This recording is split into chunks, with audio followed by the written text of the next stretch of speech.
This is KGW News at Sunrise. That my grandparents still are alive, and I hope Ukraine wins again. A local family doing what they can to help those suffering in Ukraine while worrying about relatives that are still in Kyiv. Also this morning, a local animal shelter is doing away with a piece of equipment in a move that shows just how far they've come in finding new homes for pets. And in our Sunrise Spotlight, former Blazer Brian Grant launches a new podcast, and it's breaking stereotypes about living with Parkinson's. You think of it as a disease of elderly people, but there are young people who have families and lives and things.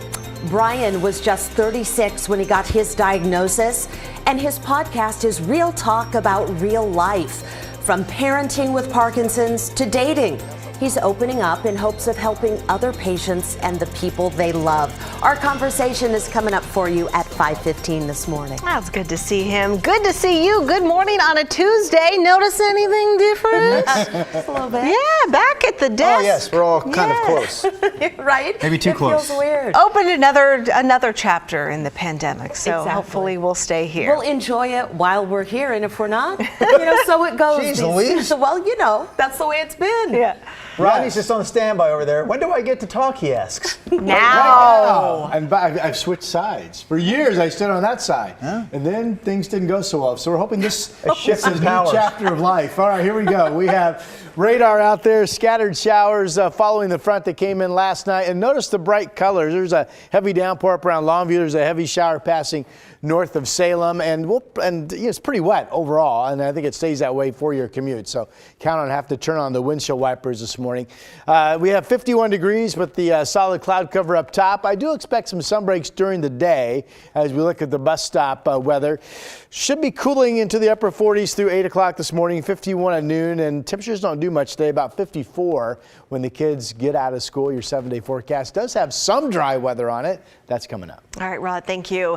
And we start with putting some context to the war in Ukraine. A Salem family is now praying for their loved ones still there, while at the same time raising both funds and awareness of what's going on. Catherine Cook has their story.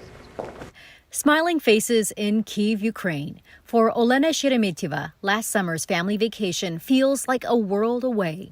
Her mother and father are still in Kyiv, but now their smiles are gone. This photo is from last weekend. They are going through survival at the moment because they don't know what future holds for them. Olena, her husband Joey, and son Nicholas live in Salem.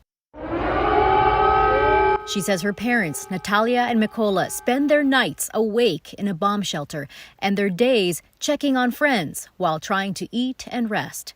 They also connect with Olena when they can. Every time they can, they text me, and this is the hardest part for me because every time I talk to them, I mentally prepare it's the last time I talk to them. I liken it to watching a 9/11 on her part every single day and having to live that and knowing that it's coming again tomorrow. Olena's husband, Joey Rudisil, is Chief Information Officer at Central Willamette Credit Union. It's one of 15 credit unions in Oregon that just raised $67,000 for Ukrainian relief. Half will go to Portland-based Mercy Corps. The rest will go to the Worldwide Foundation for Credit Unions, which is also helping in Ukraine. I'm proud of the credit unions for doing what they're doing to make this happen. The effort stemmed from a recent meeting among several credit union executives, including Clackamas Federal Credit Union CEO Aaron Goff. It was very moving. They heard the Ukrainian ambassador to the U.S. speak about Ukraine's need for humanitarian aid and decided to help.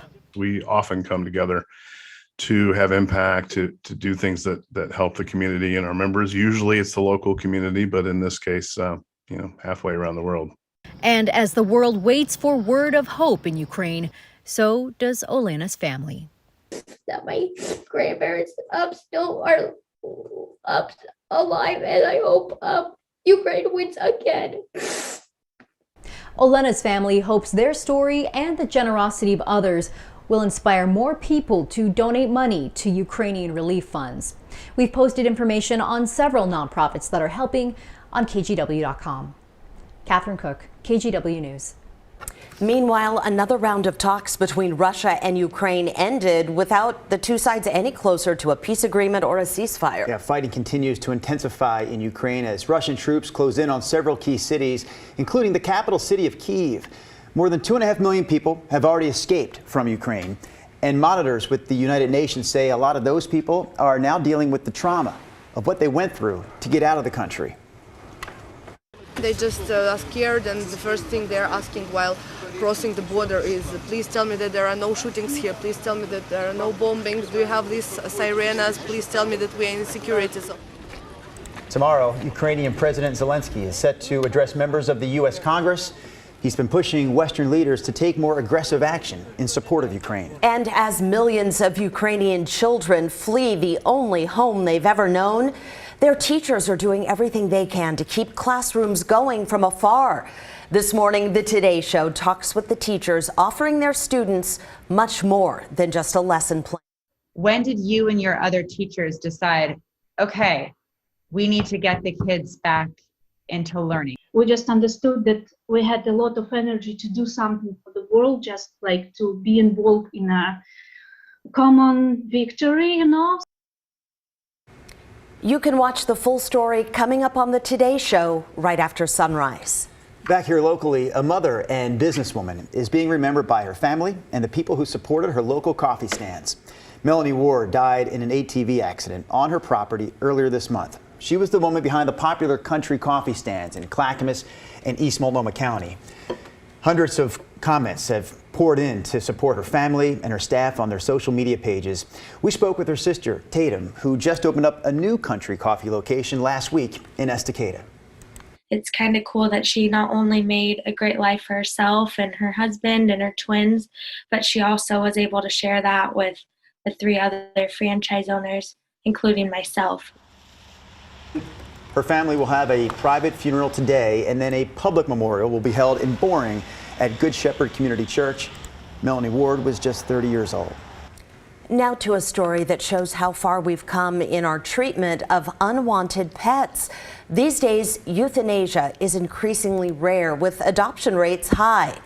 We were there yesterday when Washington County Animal Services took part in took apart one of its incinerators. Randy Covey is a manager there and says this is a big step toward improving animal welfare. Far fewer animals are being euthanized these days, and many more are finding forever homes. Went from 2008, 3,400 animals being euthanized a year, to 2020 when it's less than 100. The Oregon Humane Society is seeing more people adopt pets too.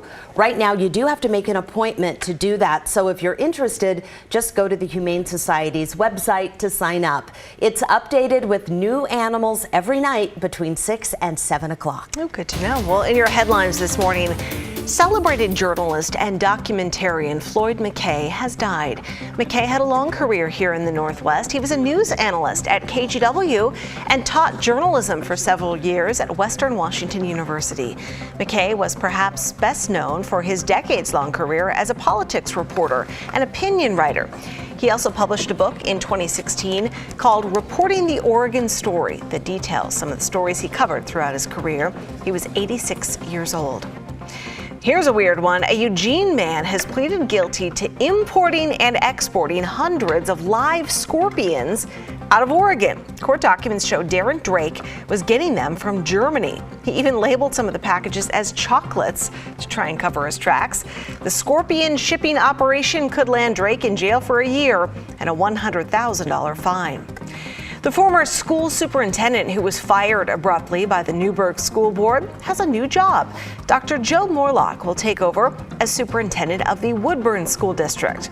This is video from a rally in support of Morlock last fall. Following his firing and a handful of others across the state, Oregon lawmakers passed a bill requiring school boards give a year notice if they're going to fire a superintendent without cause. And those are some of your morning headlines. All right, we've got the full Sunrise team back in action this morning after Nina's long weekend. Yeah. And so we're all back together on the news desk. Rod Hill, you're going to leave us now, though, to talk about the weather. After my non-weekend, I might point out. I had to work. Here we go. We have the radar lit up pretty well. The cold front came through the coast and valley overnight. Temperatures are just now starting to cool into the upper 40s in some locations. So it's pretty comfortable outside, but the radar's lit up and clearly it's a raincoat day. And notice how pretty much all areas have some rain nearby. So count on seeing some shower activity today. It's more of just occasional rain shots coming through right now. There's some heavier rain. We just had Woodburn in the news, and that could be hitting you folks in the coming 30 minutes or so. 48 in Newport. Kelso's now down the 40s. Portland 51. Salem and Eugene currently at 50. The Dow's 48. So again, comfortable stuff. And everybody, even out east, is generally holding at 40 degrees or better to start your Tuesday. Of course, warmer temperatures because of the clouds and the weather system it's moving through. Here we are at 8:30 this morning. Scattered showers, snow levels starting to fall. That's the bluish purple tones right here. It's still raining and wet, and 39 up at Government Camp. But snow levels should get down to 3,000 feet during the day today. So check conditions if you're traveling. Here we are at 1 p.m. Scattered showers. Again, probably some sun breaks, some spotty downpours mixed in. This is 6 p.m. And then overnight tonight, the showers pretty much go away, and we'll wake up to a mix of cloudiness tomorrow morning. Wednesday looks nice. We should get some afternoon sunshine. For today, these temperatures fairly steady, just a few degrees off of where we currently are. 52 to 54, Salem and Corvallis. West winds 5 to 25 miles per hour. Similar conditions up through southwest Washington. There's Longview 51. So tomorrow I think turns out to be dry. Thursday maybe a dab of rain, but not much. Friday could be dry until late day. Sunday, there are signs that it could be dry, but are those weather models just playing a trick on forecasters, or could Sunday actually be dry? Don't know yet. I'm hoping for the latter, though. Thank you, Rod. Next in our Sunrise Spotlight, former Blazer Brian Grant launches a new podcast, and it's breaking stereotypes about living with Parkinson's. From parenting to dating, he opens up about his diagnosis in hopes of helping other patients. Stay tuned for our conversation. It's coming up in just a few minutes at 5:15.